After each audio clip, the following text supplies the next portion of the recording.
Eto, mainit na balita. Coach Tim Cone, full force lineup ang ipapadala sa July qualifiers at Asian Games.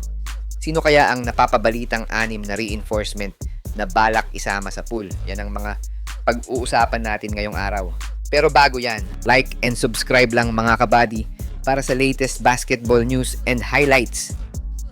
Kung titingnan natin ang schedule ng Gilas this year, dalawang major tournaments ang pupuntahan ng Gilas at yan ay ang FIBA qualifiers sa July at Asian Games naman sa September. Dalawang mabigat na games yan mga idol no, at parehas makakaapekto sa ranking ng Pilipinas sa FIBA at Asian region kung parehas na talo ang makuha ng Gilas. Unahin natin ang FIBA qualifiers sa July. Bagamat non-bearing ang dalawang games na to para sa Gilas, hindi ibig sabihin na wala na siyang impact sa magiging rankings ng Gilas pagpasok sa second round. Kasalukuyang ngang nasa ikatlong pwesto ngayon ang Gilas sa Group A matapos ang magkakasunod na talo nila sa last qualifiers. Bagamat pasok na ang Gilas sa next round, ang dalawang panalo at dalawang talo na hawak ng Gilas ay delikado pa kung wala silang maipapanalong games sa July. Ang dalawang talo kasi sa July ang magsisilbing setback para sa Gilas na mahihirapan silang makapasok sa top 7 since win-loss record ang magiging basehan ng competition para makapasok sa World Cup next year. So, sa madaling salita, kailangan ng Gilas na seryosohin ang magiging lineup nito sa July kung gusto nitong gumanda ang positioning nito sa standing para sa top 7 na papasok sa World Cup. Sa kasalukuyan, sa huling update ni Coach Tim, all-in daw ang ilalagay niyang pool para sa July at inaasahan na kumpleto ang kanyang last final 12 gaya ni na Thompson, Newsam, CJ Perez at isa kina RJ Abarientos o Juan Gomez Del Llano. Ang magiging critical para sa akin ay ang magiging pagpili ni Coach Tim sa mga small forwards nito gaya na lang kung ipapasok na niya sina Justin Baltazar at Mike Phillips.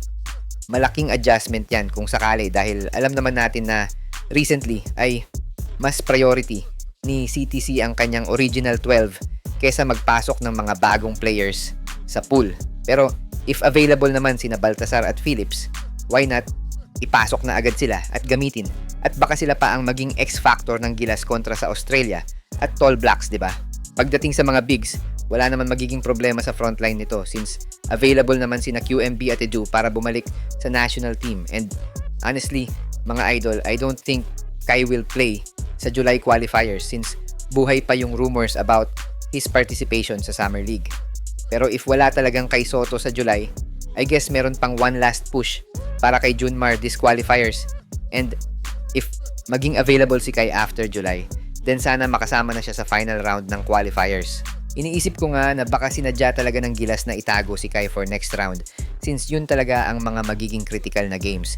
And considering na master tactician si Coach Tim sa ganyang sitwasyon, baka naisip na niya na magiging easy game na ang next round since Jordan, Iran at Syria ang makakalaban nila sa susunod dahil confident si CTC na beatable ang mga games na yan kesa sa Australia at New Zealand. And baka malay natin that is their tactics na ipasok si Kai sa lineup sa mas importanteng games. Sa mga naturalized players naman, I guess pwede nang ibigay na muna kay JB yung spot. Then sa next round, pwede na siguro ipasok si Benny dahil mas magandang makita si Benny with Kai, QMB at Edu, di ba? Then it's all up for CTC if kukuha man siya ng legit shooters na matagal-tagal ng panawagan ng fans. Available naman sina Javi Gomez, Renza Bando, or si Jordan Heading na most requested na makasama sa lineup. Hi guys! Kung naghahanap ka ng legit Gilas jerseys, marami tayong partner stores ang nagbebenta niyan. All you have to do is i-click lang yung link sa gilid ng mga video at magpa-pop na yung mga stores sa gilid. Get yours now guys at huwag kalimutan mag-subscribe kay Overdrive Highlights. Pagdating naman sa Asian Games, I guess the same lineup lang din ang gagamitin ni Coach Tim. Naiisip ko nga kung magiging available si Clarkson by September then ma-release na ang final papers ni Boatwright. Baka naman pwede silang makasama ni JB sa Asian Games. Ang babantayan lang naman natin dito ay kung babaguhin pa ng Japan ang technical handbook sa mga naturalized players dahil pati kasi sila ay marami ding naturalized players na pwedeng maglaro sa Asian Games. Unlike sa ibang bansa gaya ng China na hindi gumagamit ng naturalized players sa kanilang mga laban. Ang magiging tanong na lang kung mag-i-invest ba ulit ang SBP sa serbisyo ni Jordan Clarkson para depensahan ang korona ng Pilipinas o they will go kung sino ang available like Angelo Kwame, Justin Brownlee and Boatwright. Dun pala sa 6 na napapabalitang reinforcements ng Gilas, rumors circulating online na kasama si Abando sa listahan. Naririnig ko din sina Ray Parks at Matthew Wright na makakasama sa pool. Then SJ Belangel from KBL at mga bilig boys na sina Francis Lopez at Kiefer Ravena. Para sa iyo, Idol, dapat bang i-all in ng Gilas ang mga lineup nito sa qualifiers at Asian Games?